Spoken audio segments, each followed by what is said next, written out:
Hey everybody, it's Mark Ruggiero here, Clark Commando 1983. I'm freehanding this one with my phone. This will be my third and final video on learning how to play, teaching hopefully enough of the Gamer Civil War Brigade series using the 3.2 series rules. I'm using Thunder at the Crossroads version 2. I hope that you've seen some of my other videos and maybe it gave you enough interest to pull out these old war horses, or if you've never tried it, to, give them a try. They're available on the secondary market. Multi-Man Publishing quit publishing them, honestly, quite some time ago, I believe. And this one, I'm going to just go over fire combat. I'm not going to go over close combat. I mean, I think at this point, you can read those rules. They're pretty easy. Previous videos, I went over the scale, went over the command and order system, the other command and control. So, like I said, this is from Thunder at the Crossroads. We just wrapped up the 9:30 a.m. turn. So as you can see, Hess Division coming down the pike there towards Gettysburg. You got Buford's Cavalry Brigade. Just took some fire. We're going to go over that. Here comes Wadsworth, Reynolds, the Iron Brigade. They have orders to take up a position along McPherson's Ridge and, of course, help defend Gettysburg.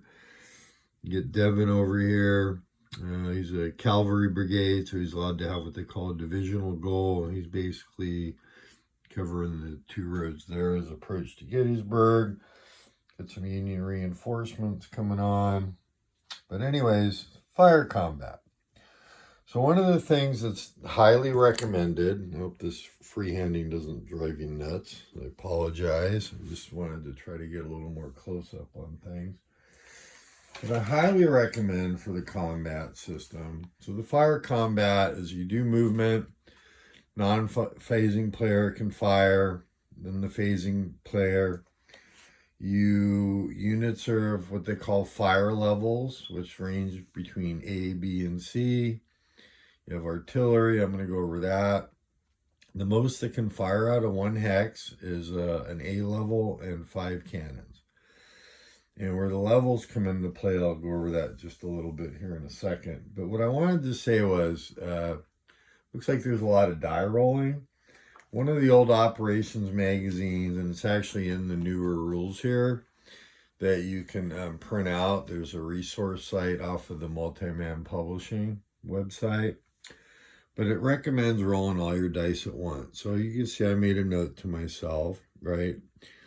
I have black dice, which I'll actually show you the last die roll I did, and we'll go over that. Or my fire dice. You roll a pair of those. You have to have a morale check sometimes. I always roll the dice regardless. Where in this one I'm using red and white, where the reds are 10s and the ones are white is 1s. There's a kicker dice, because in the fire combat, in here I'm using an orange die. 1 through 3 rounds fractions down, 4, 5, or 6 rounds them up. Got a green die for this regular die roll, and then I have a pair of blue die. So I roll all those dice at once, but the pair of blue die are, if there's a casualty, you have to roll for lead or loss. And I'll show you the table for that. It's pretty simple.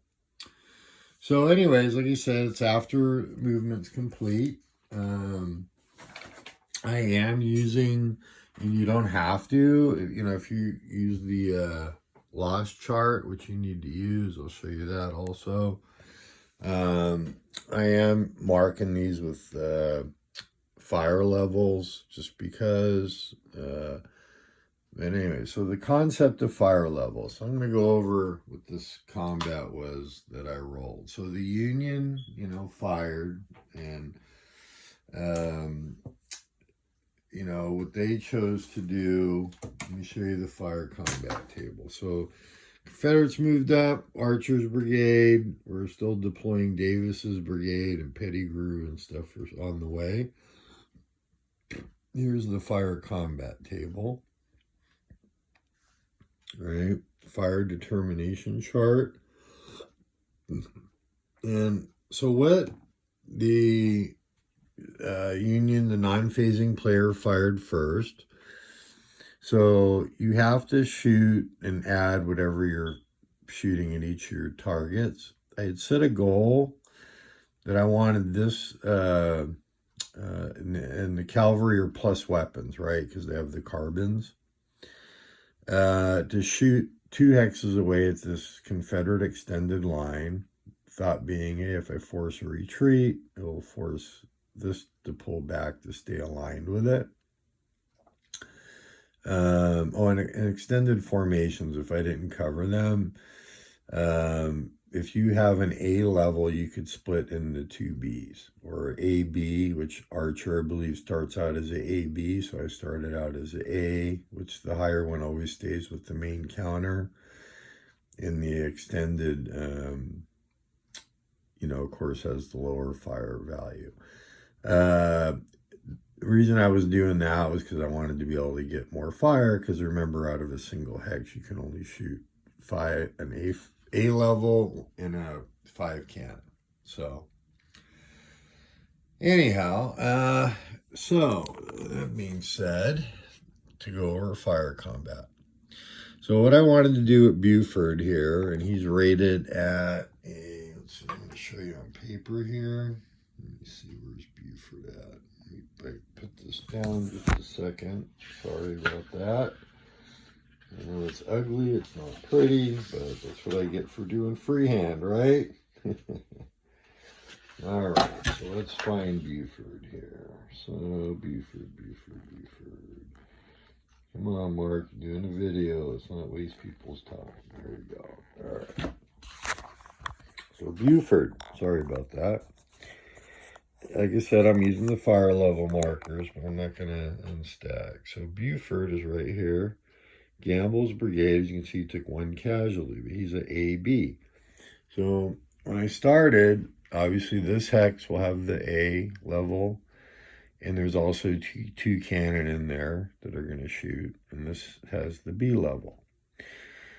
Now, like I said, I wanted to shoot, and they're a plus weapon. So if you look, I can shoot the A level at, what did I get here? At 2 hexes away for 2. And 2 factors a gun points at 2 hexes worth 1, which would get me on the 3 table. And that's what I was going to fire, just to be thorough, at this hex. Now, I don't want to drive it away and pull this back without getting a shot here. So the first thing I'm going to do is shoot here. So if you look on the fire combat table, you'll see a B level. Okay, I really shouldn't have to point it out, but B level, shooting at 1 hex is worth 3, because remember, they're plus weapons. If it was normal muskets, it would be worth 2. Okay? So they were able to shoot at Archer. I can tell you they inflicted, because I'm going to go through the Confederate fire, they rolled high enough to get on Archer 2 casualties, which you don't have to, but I'm old school, so I'm just marking it on the old school chart as well as the paper chart. That's 200, because remember the scale, it's about 100 men per point. And they were able to inflict 1 straggler. So before Archer fired, and he starts out as an AB. Let's see here. Let's try to coordinate this. Let's see. Where's the upside down? But AB. But it knocked him down to a. That's on the casualty chart. Knocked him down to an A. So he's still split into 2 Bs. Okay. So what I decided to do with the Confederates, because if you look, 2 hexes, a B is worth 1, and adjacent, oh my gosh, a B is worth 2. So I could have done a 1-factor shot from here to here, and then a 2-factor shot in the front arc from here to here. But I decided to combine it. So and here is my die rolls, and then I'm going to go through the chart. So remember, the black die is my fire. So I rolled an 8. So I come over here to the 3, right? 2 plus 1 is 3. There's none of these modifiers apply. So we're on the 3, and if you look 8, that's a 1. That means 1 casualty. Now, whenever you can inflict a loss, you got to take a morale check. You always check for stragglers. So keep in mind that I said you want to roll all your dice at once, and here's the colors I chose and what they were. So, and you also have to roll for leader loss. So, and of course, Buford's in the hex. So let's look at the easy ones first. Straggler is a 2. Kicker was a 4. That's the orange. There was no kicker needed. If, say, it had been a 1.5 result, then it would have went up to 2 casualties because the kicker is a 4. So 1 through 3, there's no round up. 4, 5, or 6, you round up. Not needed in this case. Stragglers, a 2. So we're going to go look. And Buford Gamble's brigade is a B morale. And you could look on the back of the counter, or you can also see that. Oh my goodness, Mark, get with the program. Right there. See, beat Gamble, B morale. So fire loss, B morale, I rolled a 2. You can see there's nothing. None of the modifiers apply, so there's no straggler loss. So he took 1 casualty, which I marked over there on the old school casualty also. Marked it on the brigade. Then the morale, if you look, is a 61. Oh, and leader loss. I rolled a 10. So leader loss check. Anytime there's a loss, you check for leader loss. And 10 has no effect. There's no modifiers. All right. So morale. He's a B level morale. So you start off here. Now, of course, I know the only modifier that applies is the leader rating, which Buford's rated a 4 minus 1. So we're going to, these are up and down shifts. So you start on the B morale, and he goes up 3. The most he can go all the way up to is A. You cross-reference a 61.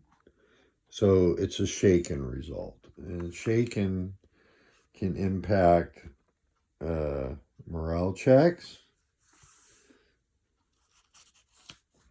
And also, let's see here. And it does not affect fire. Memory does not serve me well, but it does affect the morale checks. And that's about it. Gives a little. And now normally at the end of the turn, your turn, you rally, which I hope I'm not blowing this because it's been a little break with the WEC, but I believe that shaken marker is going to stay on there until the end of their turn. But at the end of your turns, when you do rally, right? You routed, have to roll for rally, bloodlusted, etc., etc. Oh, in fact, gee, look at this. They have a chart. And I apologize. I'm trying to teach the game. Shaken, you can't do close combat. Has no effect on movement nor your fire. But like I said, it does affect morale. And that's about it for fire combat, I believe. I wanted to thank you all for having some patience. I really love doing these videos. Have a great time. I know they're not professional grade by any stretch of the imagination, But, you know, I just love wargaming. When I have something out to play and I feel like doing videos for my channel, that's what I'm going to do. If these were helpful, I'd appreciate a like, comment, and a subscribe. If they weren't helpful, then, you know, hey, sorry. But you're also more than welcome to comment. But appreciate your time. Thank you all for watching. And until next game and next time, I hope you enjoy and get out a Civil War Brigade series. All right. Have a good day. Thank you. Bye.